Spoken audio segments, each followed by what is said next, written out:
Tracy, we are live on YouTube. Excellent. Well, welcome everyone to the Environmental Committee meeting this evening. Today is September 17th and it is 7:05. Yes, 7:05. So we have two things to cover tonight, but I thought we would start with welcoming Carol Smolenski from Beyond Plastics, who has a presentation for us. So I'm going to turn it over to you, Carol. Thank you. Thank you. So nice to be invited here to this meeting of the Environmental Committee. I am new to Bay Ridge. I just moved here a year ago. I bought a house on 74th Street. So I am excited to start to meet people, including you all on the Environment Committee. So I am going to switch over to showing you my slides, and I'm going to speak as I show them to you. And you can see older people struggle a little bit with this technology, so I hope you will bear with me. I don't know how to get rid of that menu on the left side, but well, Yeah, you could go to slideshow.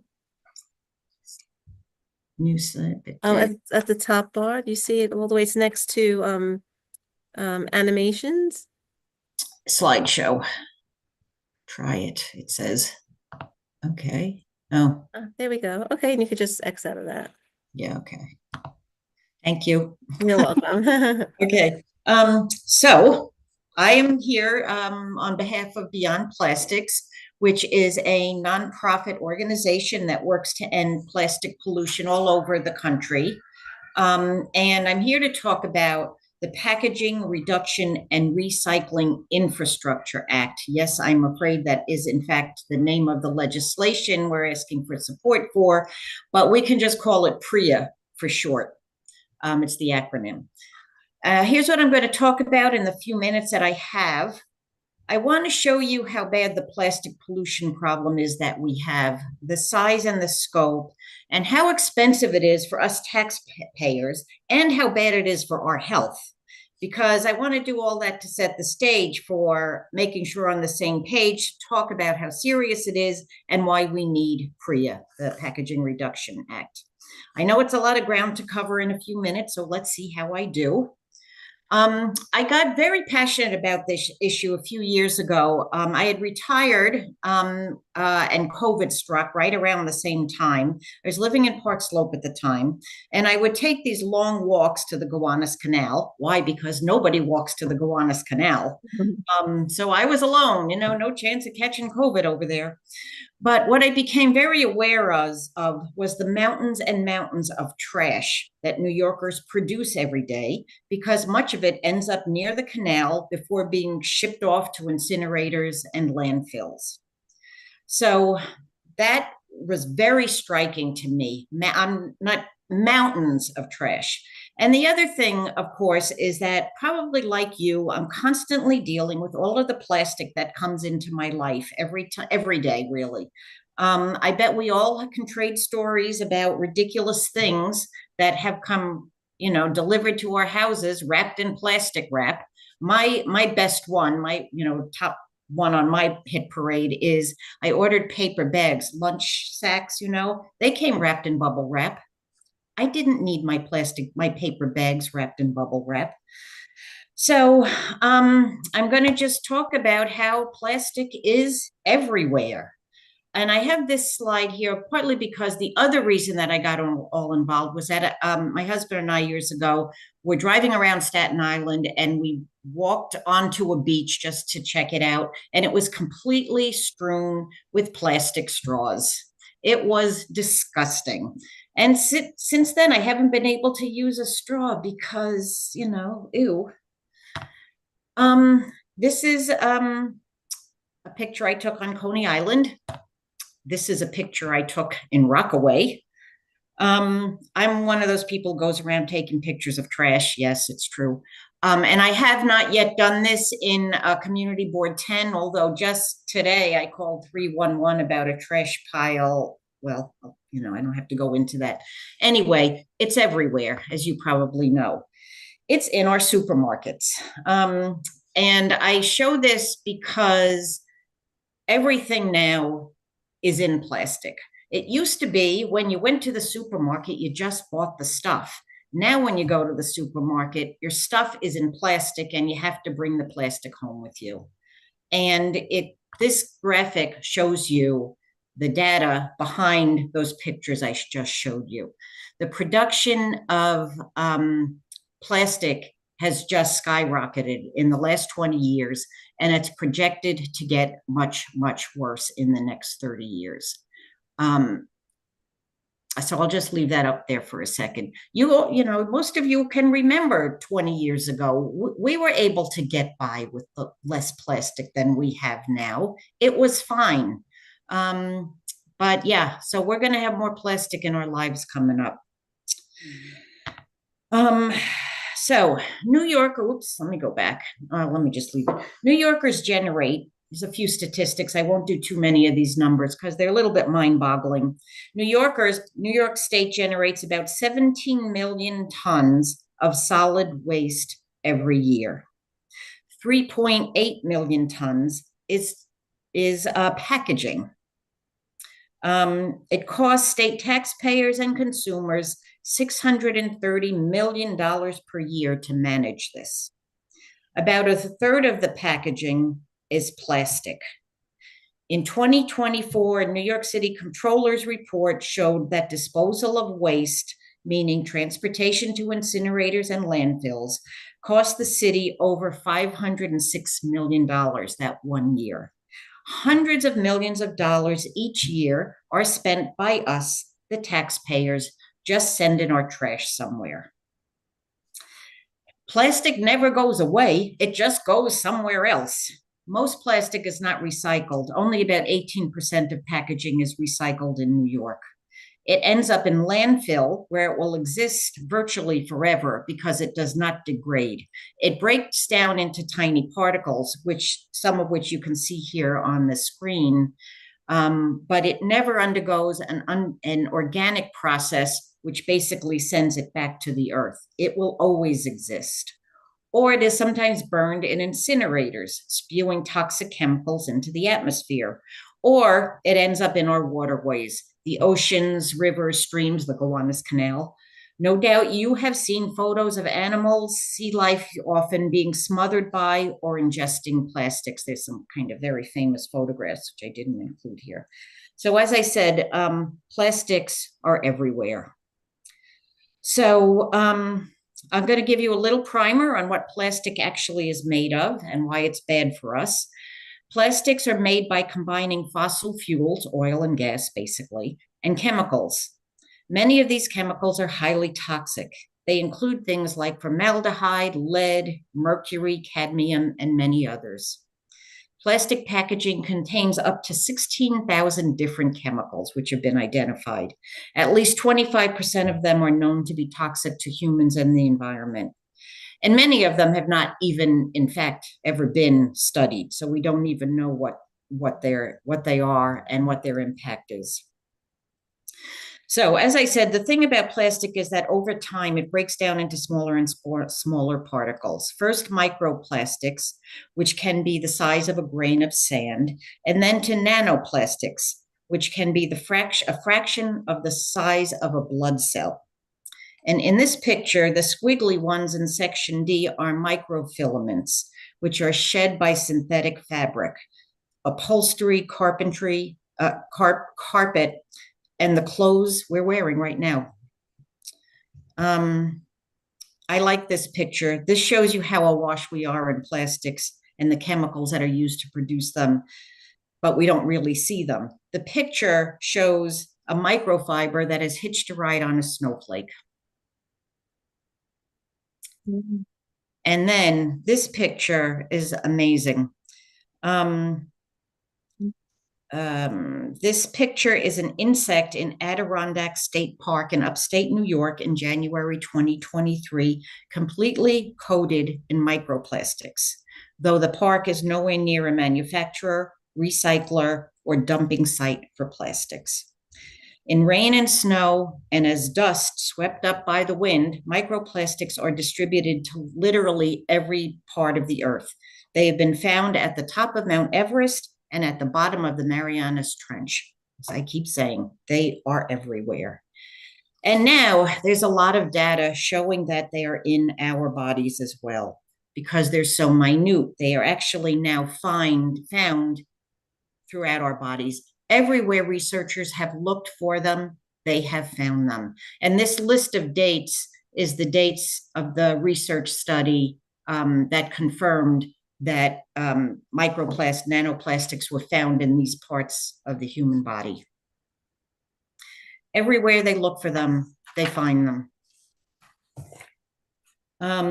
So we cannot recycle our way out of the problem, because plastics are made of so many different mixtures of chemicals that even when they are sorted and reused, they can only be reused once or twice, because eventually they break down. And along the way, we're absorbing so many chemicals into our bodies as they break down. And I hope you all know, this is just sort of a fun fact to know, that you should really never heat food in plastic in a microwave, because that activates the chemicals, which then are more easily absorbed into the food that we're eating. So the PREA, the Packaging Reduction Act, would begin to get us out of this mess, literally. The philosophy behind the bill is that those who produce these plastics and profit from it should take responsibility for the harm they leave behind. Don't just dump it on the public taxpayer and consumer and walk away with the profits. Help us deal with it. That's the idea behind this bill. So here are the main provisions, and this is why we're asking for your support. In general, PREA would require companies with net income over $1 million that are offering for sale or distributing packaging materials and products to develop a packaging reduction and recycling plan. They will then have to reduce the amount of plastic they use by 30% by 12 years from now. Just 12 years. They get a long build up to that. Companies would just have to start using less plastic in their packaging.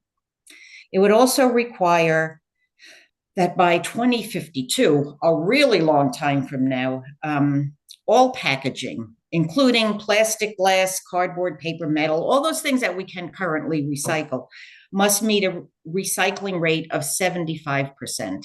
Again, this is gradual. It would ramp up to 75% recycling a long time from now. So it's a very gentle law in some ways. It would also prohibit 17 of packaging's worst toxic chemicals and materials. And I have to tell you, it is shocking to me that these are allowed in our plastics right now. PFAS chemicals, polyvinyl chloride, lead, and mercury are some of the 17.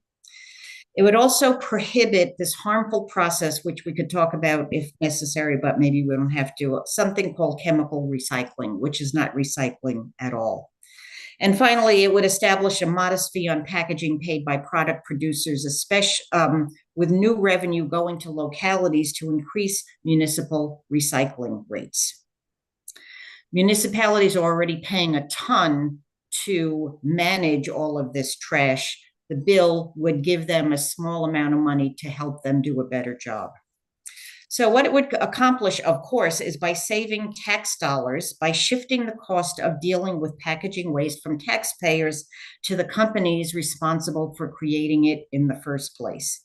It would protect our health by banning these 17 chemicals. It would protect what we call environmental justice communities throughout the state by reducing the amount of waste going to incinerators, landfills, and transfer stations.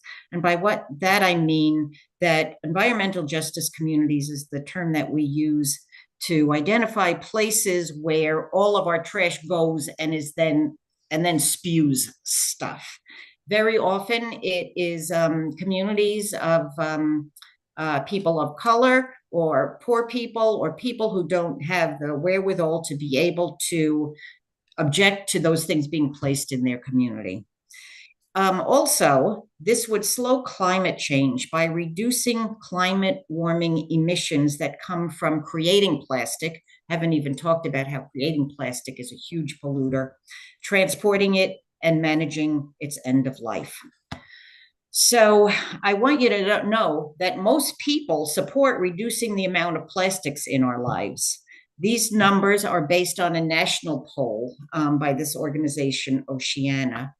But more recently, 73% of New Yorkers in a poll taken just really a few months ago support the bill that I'm actually talking to you about. So frankly, the only opposition comes from packaging companies. But unfortunately for us, they have deep, deep pockets. So they have been out in force to fight this bill. It has, however, already passed the Senate. And in the Assembly, it has two members whose districts overlap Community Board 10, who are co-sponsors, Assembly Member Brooke Krasny and Assembly Member Marcella Mataines. Is that how you say it? Yes. Yeah, same thing. Okay.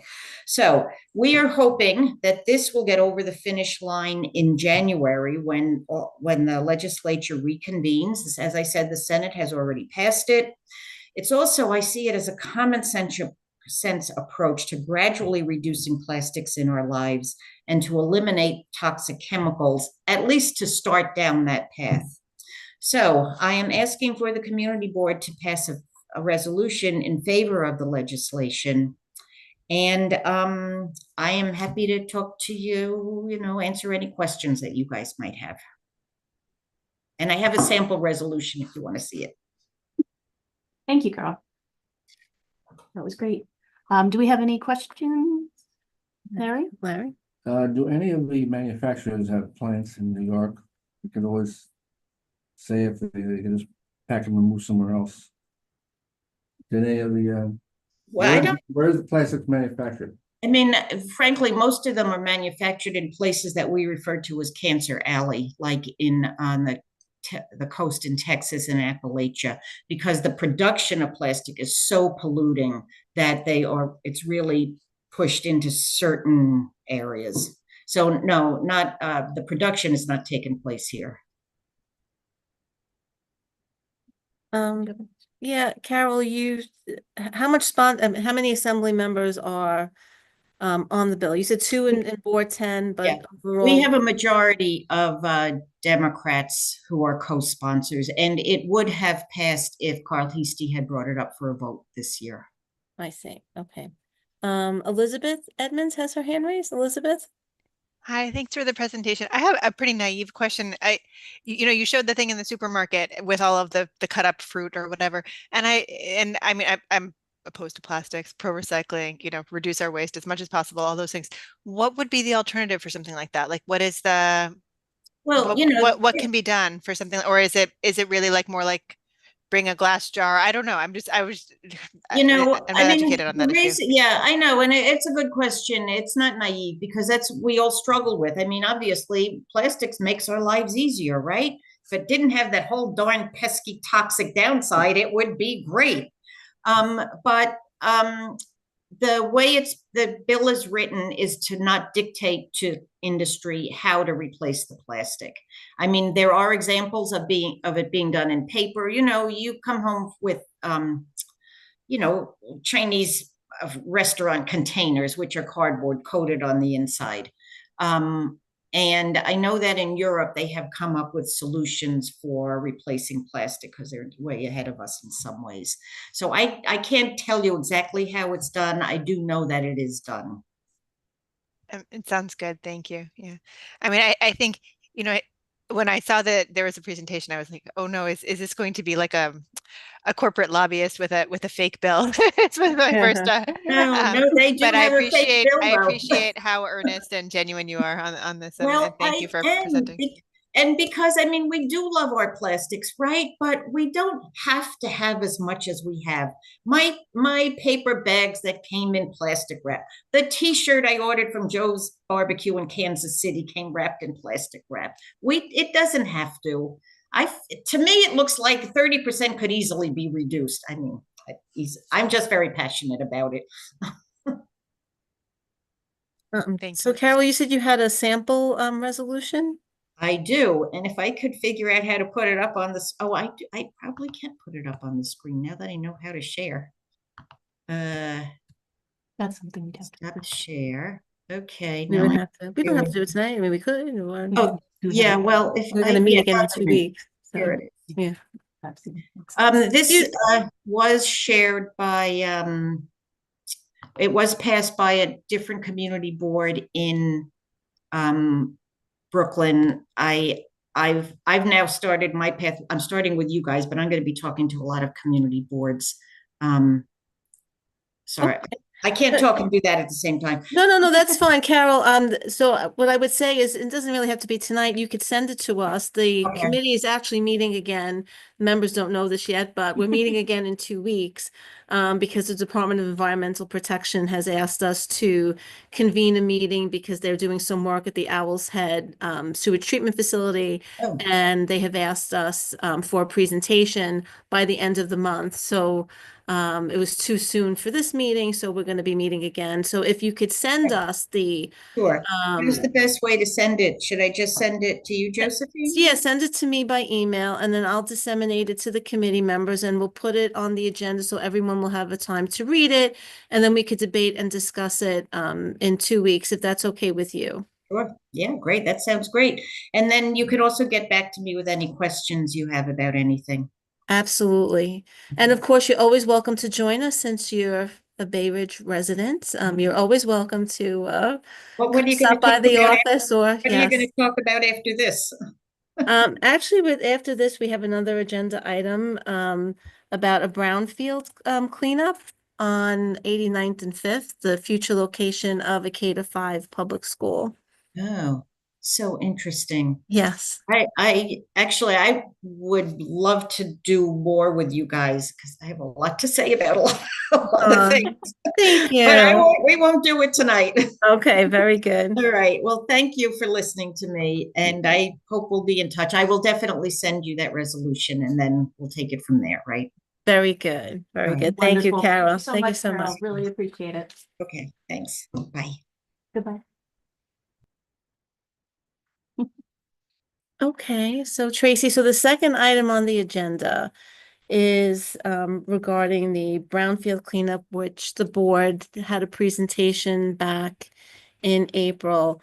And New York State DEC contacted us in August to say, hey, this is, we had the first round of public hearings. This is the second round. We have updated the depository book. We'd asked that the community board keep it at the district office. They've publicized that it's a very big binder. So we've had it here. We've put in our newsletter that it's here. We've also reached out to some of the residents nearby. That's it. That's it. It's a big binder, which I'll just share my screen really quickly to just recap for us all.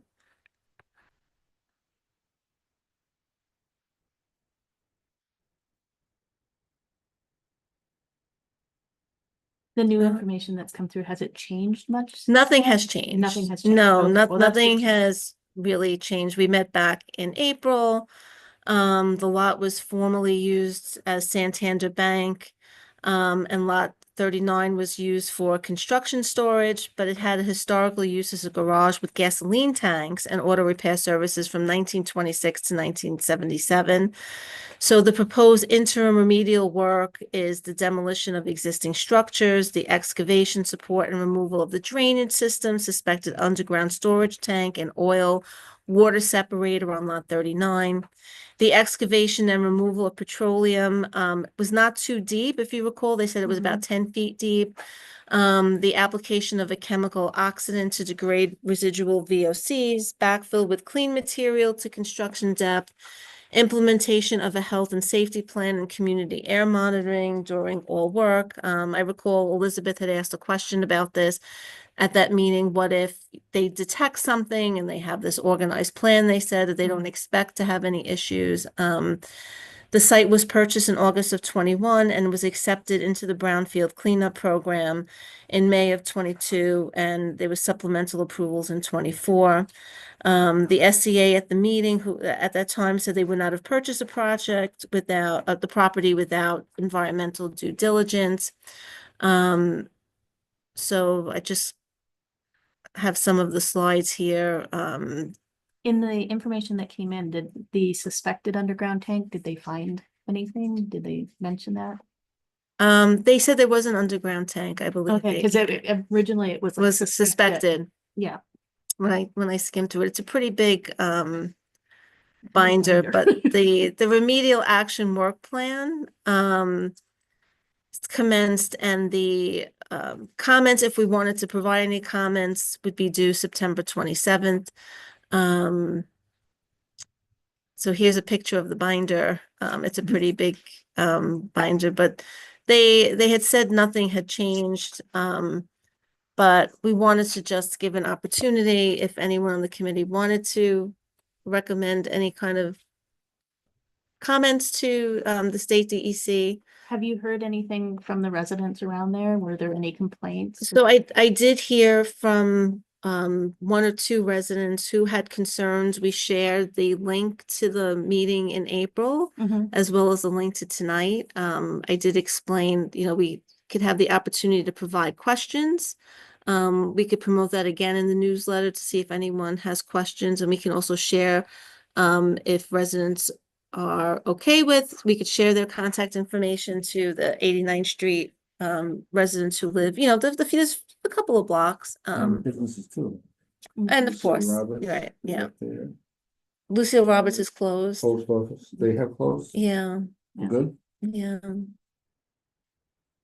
and Rhino, okay, the medical, we get the medical building there. It's a more business area. anyway, Yeah, so it's a post very office. business area. I'm sorry, Ibrahim, you had your hand raised? Yeah, hi, good evening. Do they have the phase 1 or phase 2 of the, did they start on it or no? They did start they've completed all of the testing. And I don't believe they've started the remediation, no. I think they're moving toward that. They've completed all of their testing. They've completed their analysis. They've, explained most of it to us. They don't think it'll be a long process, if I recall correctly, from the last meeting. And again, they said that it would be Ibrahim, about 10 feet of remediation, of soil remediation. Okay. Does anyone else have a question that, oh, Elizabeth? Elizabeth? This is not so much on the exact, like on the remediation itself, but just, and just speaking as like a private citizen in the community, it seems to me, and I mentioned this in the previous meeting, I mean, the public school system, the numbers in the DOE have gone down dramatically, like by 150,000 approximately students since COVID. I know our district 2021, there's a lot of students, so maybe we need more schools. I'm not sure, but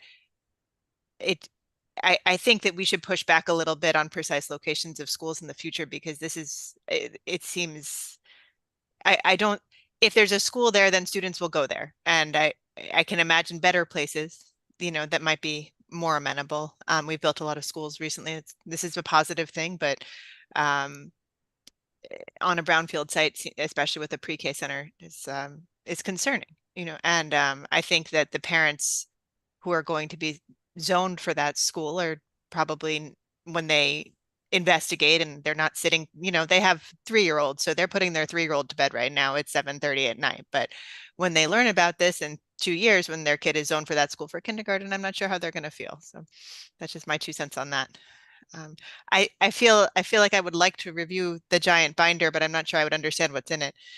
Yeah, I did look at it. It's very technical. I mean, I did think about, and I think, Tracy and I spoke a little bit about this, perhaps that's something we should mention, maybe we could ask that, prior to the commencement of cleanup, that there is a formal notification to all residents within a 500-foot radius, 1,000-foot radius. They did have this, which we did put in the newsletter. I'll show you really quickly. Let's see. Can you see that? Hold on a second. I'm just share. Let's see. Very detailed.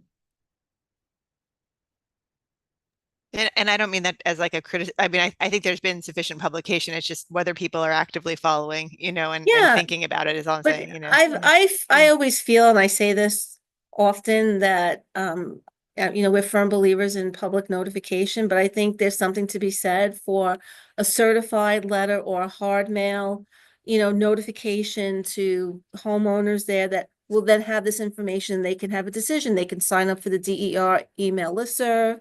Um, and so they receive notifications or more information. We don't have that kind of budget to do that, but maybe that's a comment that we could provide to the agency. And I think that's the valid about, or what's valid about the public comment period is we're putting that on record, Right. regardless whether it affects this particular Mhm. project. I think there is still some value to doing that. Okay. How do you all feel about that? Dino? Yeah, I'm just confused. What exactly is it going to say? We would ask the State Department of Environmental Conservation that prior to the commencement of the brownfield cleanup, that notification is provided 30 days, 60 days, whatever, we want to come up with, to commercial and residential property owners, tenants within a 500-foot radius, making them aware that there is contact information, that they can sign up for to be kept abreast of information or notifications, should there be any. When they were here in April, they said they would have this air monitoring system. If there was a trigger, if there was, something that happened, an alarm, that residents be notified. Well, and that's the thing, like, I believe we were not notified as a community board until after it was designated a brownfield, Correct. right? So that's a huge process that goes along with at that level of contamination. So I made along that line, it's like prior to Right. like when, because that's a huge designation, Yeah. Yeah, Is and if there I could, currently a legal requirement for them to We gotta deal with the make person. announcements to like the residents and businesses around there? Or is this just something that we're doing like on top of that? as a public comment. Yeah, I mean, I think we're doing something on top of that. I think they have posted, and whatever their posting requirements are, that Community Board 10 is a depository for, so we're to keep this book forever, I guess, in our office, if anyone ever wanted to look and read it, we've agreed to do that. So I'm not sure, Dina, what that was, their notification, but it is, certainly we received it. I know the, electeds did. I think they have a sign out on the fence line of where the depository is. There's also one in the library. So we do have this here. No one, we have like 2 or 3 of these in the office in the time I've been here. No one has ever come into the office to ask to read it. We did publicize it in our newsletter. We didn't, we have spoken to 1 or 2 neighbors, but it was limited to that. So, the area there is mostly commercial. Yeah. And changing, ever changing, the uses and the businesses there. Yeah, because it's basically right across from the Yeah. post office, right? Right. And then backtrack, whose idea was to put it right here in this commercial industrial area? Yeah, well, I mean, from the School Construction Authority, when it came before us, the board at one time had an 8,000 seat school deficit, I think, of students. Now I think we're about listed on the most recent SCA report, it's 2,000 to 3,000. So at the time, I mean, Elizabeth, there was such overcrowding that the School Construction Authority's presentation to us is, look, we need the space. It's, there were concerns raised that it was in close proximity to 2 other schools that were constructed. Would it be oversaturated? How would you create the districts? And at the end of the day, the advocacy was for to satisfy the need for students. But we didn't know about a brownfield. I mean, it was the bank, so Right. I don't think we were thinking contamination at that point, Yeah, as that's to your point. Yeah, it was just the bank. But now that we're here and they're moving There forward, is federal savings. right now, So- now that we're here and moving forward with the remediation, that's the only thing that I thought That's of. the only thing that I would think of as Yeah. well, unless anyone has anything else, but I think it would be valuable. Yeah. I mean, I don't mean to be all like Aaron Brockovich here. I just, Right. I would say like there was a lot of money, like taxpayer money paid for this site. And it, if it was a brownfield at the time, like I know the board was not made aware of it, but and now we're going to have students there. So that's, maybe there's some kind of resolution that could be made of like, if you are going to buy a property that is a brownfield with, and turn it into a No, I mean- school, you have to notify the community board or something like that, Yeah. right? I Yeah. feel like there was a communication gap between point A and point B. Okay, right. I mean, this is a cleanup. It's supposed to, again, I don't know, I'm not an environmental scientist, but they, did present it to us, and I guess we're very limited into what we can provide in terms of comment. Right. But there is a public comment period, so I'm not really sure what we think. No, I think that we should make, I think we should make a comment about even better communication. I mean, it has been Right. to whatever the requirements are, and Mhm. that's it, but there might be some gaps, you Okay. know. So we and- could do that both in terms of Even pollutants or purchase to the No. school, with the school construction authority point, notification to the neighbors at this point. Maybe we could write something to that effect. Okay, that sounds good. All right. So you would need a motion? I do need a motion. We do need a Okay. motion. Oh, I never do motions in this meeting, these meetings. I'll second. Oh, okay. Larry's already seconded, but we have to, we could formulate it. So the motion would be to comment before the deadline on Right. the public comment period along the lines of, I'm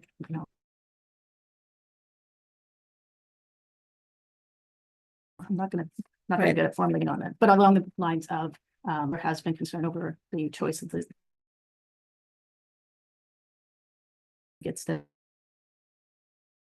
designated or something along that line. Right. Anyone wanna? Begins perhaps, Correct. purchase to the future before the remediation to do comments, and then add in the comment of, concern about students. On Uh, on a contaminated site, site, even with remedial work, like it still is a concern. Elizabeth, is that okay?